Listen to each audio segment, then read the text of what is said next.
everyone, I'm Nicole Guillaume with Guiding Echoes, the channel that is devoted to your spiritual and personal growth. And in this video, I'm going to give you signs that you're a psychic medium. So let's go ahead and start with the first one, which is probably the most obvious, and it is simply that you have seen spirits. So let's talk about what that means, because there's actually a lot of different ways that you can see spirit. So you may have seen apparitions full on, either as a child or as an adult. And the reality is that your psychic abilities can wake up at any time in your life. And one of the things that's been fascinating over the last few years is that people seem to be growing into their psychic abilities later in life than before. You know, it's so usual to hear the story of a psychic medium who discovered their gifts when they were a child, and so they just always knew they had this connection. But more and more people are starting to develop or recognize these gifts in their 30s, 40s, and even 50s. So it really doesn't matter what age you are when they develop. What matters is that you recognize them. And so that said, you may see a full apparition, you may see it with your physical eyes, or you may see something out of your peripheral, which is usually what happens when this ability is starting to unfold, it's starting to manifest. The other thing that's interesting, though, is you may see spirit in your mind's eye. Now, this is something that most mediums experience, and so this is called mental mediumship, and we'll talk about that in another video.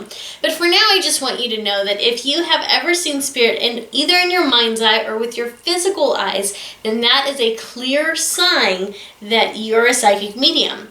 Number 2 on the list is that you can sense spirit around you. And this means that when you walk into a room, you may feel the energy of the room. You may feel as if there's something watching you, or you may just sense that there are other energies in the room. Even if you're by yourself, you may feel this way, but you might even feel it in a room of people. So you walk into a room of people, maybe it's quiet, maybe it's a library, who knows what the situation is, but you just feel as if there's something else there. And that is known as clairsentience, and it's something that I talk about in one of my other videos. It's called the 5 psychic senses that enhance your intuition. I'll be sure to put a link to that in the description area down below, and of course put a link on this video. But if that sounds familiar, be sure that you check out that video so you can learn more about the clairs and the psychic senses. Number 3 on the list is that when you were a child, you had very vivid imaginary friends. But here's the kicker. You can kind of have that as an adult too. And I know that that's not something a lot of people are willing to admit. But if as an adult you started to develop an imaginary friend, which hopefully you're not, speaking to out in public, because that's a little embarrassing, right? Makes you look a little weird. But if that happens, that's most likely a spirit guide. Or it could in fact be someone who's crossed over. So if you had imaginary friends as a child, or you started to have them as an adult, but they were revealing information to you that you couldn't possibly know, that's a clear sign that you're a medium too. Because a medium is not just somebody who connects with the people who are now on the other side, basically dead people, ghosts. A medium is someone that can connect with the spirit world. So that means that you're able to connect with angels, guides, and other beings in that spiritual realm. Number 4 on the list is that there are often orbs around you in videos and in photos. And this is pretty cool. So the orbs are going to be these orbs of light. And I get people sending me pictures of orbs all the time, and sometimes they're orbs and sometimes it's just dust. So you need to be careful with this, okay? There's usually 2 different ways that they present themselves. So one is a very large white circle. It's going to look almost as if someone has taken an eraser and erased a circle out on your picture. There's just no color there at all, and you can also see like a halo of color around it. So that's a clear indication of an orb. And the other way that the orbs look is there might be a bigger circle, but in the very middle of it there's like this very bright dot. So that's how you can tell the difference between whether you have a speck of dust, which might just be a round thing, or it looks a little floaty. It's not, the roundness isn't quite so prevalent, as opposed to an orb that's very round and very bright. Number 5 on the list is that you sometimes wonder if you're crazy. And the reason this is important is because crazy people don't know they're crazy, right? Crazy people are going to experience things that other people don't experience, and they're going to take any creation that their mind creates as the gospel truth. And people who are sane or more mentally healthy are going to notice that they feel things that aren't there, and they see things that aren't there, and they've seen an apparition that came out of nowhere, and they're going to ask themselves, am I mentally sane? Am I mentally healthy? Is there a problem? So if you're questioning your sanity, that's usually an indication that your sanity is intact. So it is very common for psychic mediums to doubt their abilities, to doubt their gifts, and as these messages come to them, they're always wondering, okay, is this real or am I making this up?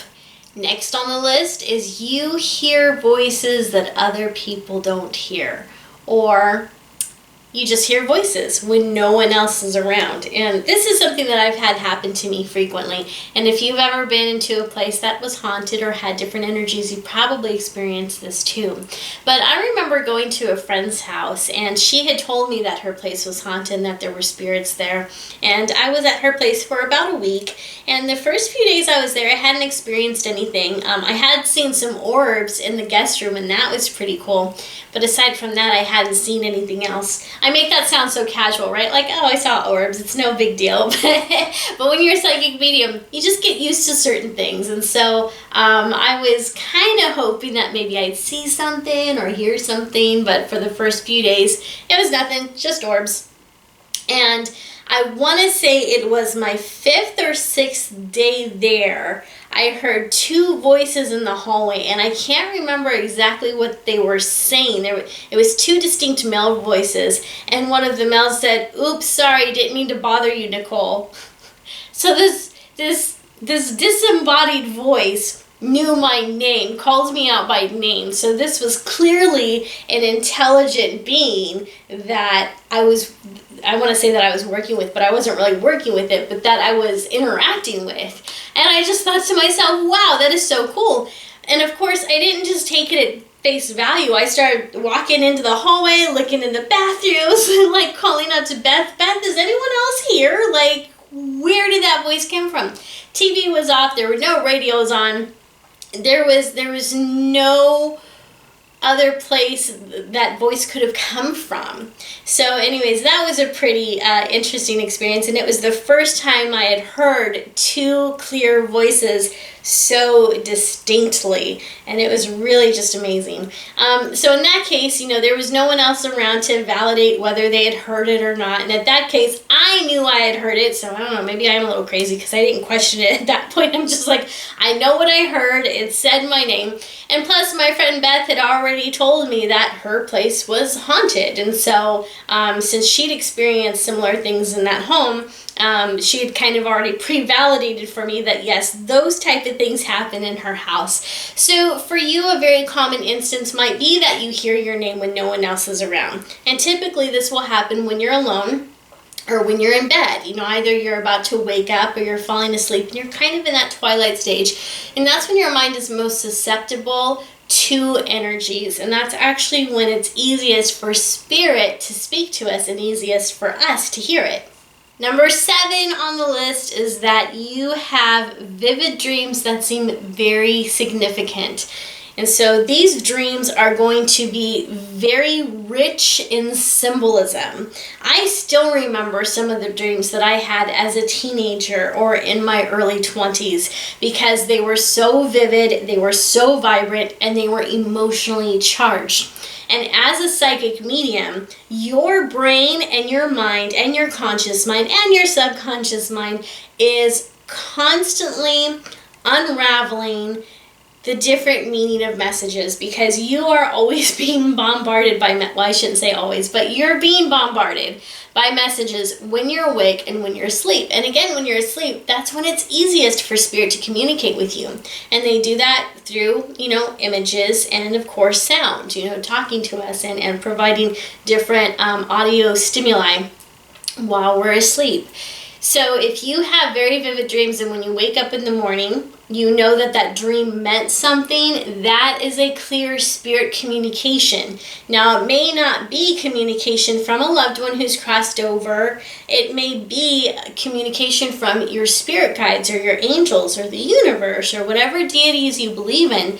But dreams are very significant, and Spirit does like to send us very rich symbolic dreams to help get their messages across. So if you've noticed that you've been experiencing that, do yourself a favor and start writing down those dreams and take a moment to really dive into them to see if you can unravel the meaning of it. Now, one of the things that I also do is dream interpretation. I haven't been too vocal about that lately, and I don't have it as a service on my page. But if you have a dream that you would like interpreted, I would love to do that for you. So you can email me at guidingechoes@gmail.com if you'd like information on how to get that set up. So that is a service that I offer. But anyways, aside from that, if you have very vivid dreams, very good chance that you're a psychic medium. Next on the list is that you experience a ton of synchronicities. Now, you're not usually going to experience these all the time. I mean, it's not usually consistent where you're experiencing them every day, but you'll go through seasons of life where you'll be thinking about a song on the radio, and then that radio comes on at work, comes on in the car, comes up on TV, and it's a song that's old, like it's not, 10, 20 years old, so it's not something that the regular stations are playing. It's kind of cycled out. So that's a synchronicity. You might wake up in the morning and all of a sudden have a craving for some type of food you haven't had in a while. Let's say like a ham and cheese croissant. And when you get into work the next morning, your coworker comes up to you and says, hey, I don't know why, but I wanted to get this for you on the drive in. I hope you enjoy it. Puts a bag on your desk, you open it up, ham and cheese croissant, who knew? So synchronicities are really these amazing events that happen when two things coincide together, and there's no reason why they should coincide together. There's no reason why you should think about this thing and then it ends up in your experience. So the other ways it'll pop up is you may be having a conversation with someone on the phone, and next thing you know, you go outside and you're talking to your neighbor and he brings up the exact same conversation. So you have all these weird similarities that can't be explained. Very last on the list is that you are intrigued by the paranormal. And paranormal things may frighten you. You may not want to accept that you're a psychic medium. You may not like the fact that you see disembodied people and spirits. You may not like hearing them.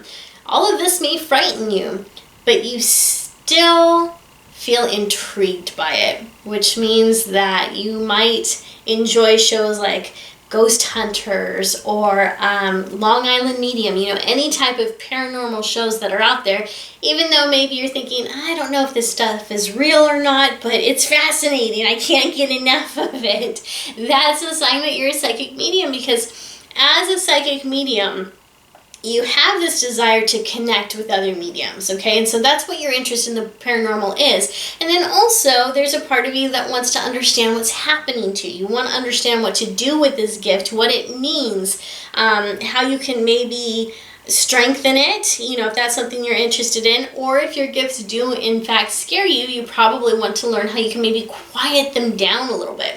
So there's going to be this intrigue in the paranormal because you know that the paranormal exists, right? You know that there is something out there that's larger than life. You know there's life after life. And because of this, you're intrigued by it. So whether you love it or hate it, you can't seem to get enough of it, right? So those are the most common telltale signs that you're a psychic medium. And if you're a medium who would like to enhance your gifts, then I highly, highly suggest that you find a mentor that you can work with. Now, I'm someone who would love to mentor you. You can mentor with me. You can look for other mediums in your area and start looking for development circles in your area or online. Any type of community that you can get involved with that will help you to expand, enhance, and understand your gifts is going to be well worth your time and energy. And if you don't have that available to you, start reading books. Start reading different books on the topic and go into different Facebook groups or online forums and just really try to connect with the other people there who have those similar abilities and who have the same intrigue and fascination with the paranormal that you do. Get curious about these gifts that you have, and it is an awesome feeling to be able to connect with other people who can validate your experience and share in your excitement and share even in your fears, because it offers a source of comfort, and it also gives you that knowing that you're not crazy, you're gifted. So let's explore those gifts, okay? If this is your first time watching one of my videos, I would like to welcome you to the Guiding Echoes community, and I'd also like to invite you to subscribe to this channel. Here on this channel, we love to talk about paranormal topics. We talk about consciousness, angels, ghosts, life after life. So if that's up your alley, be sure to hit that subscribe button and also hit that bell icon so you can be notified when I release new videos in the future. If you'd like to learn more about me, or if you'd like to order a psychic mediumship reading with me, I would love to help you out with that. So visit my website at guidingechoes.com. Thank you so much for watching, and I'll see you next time.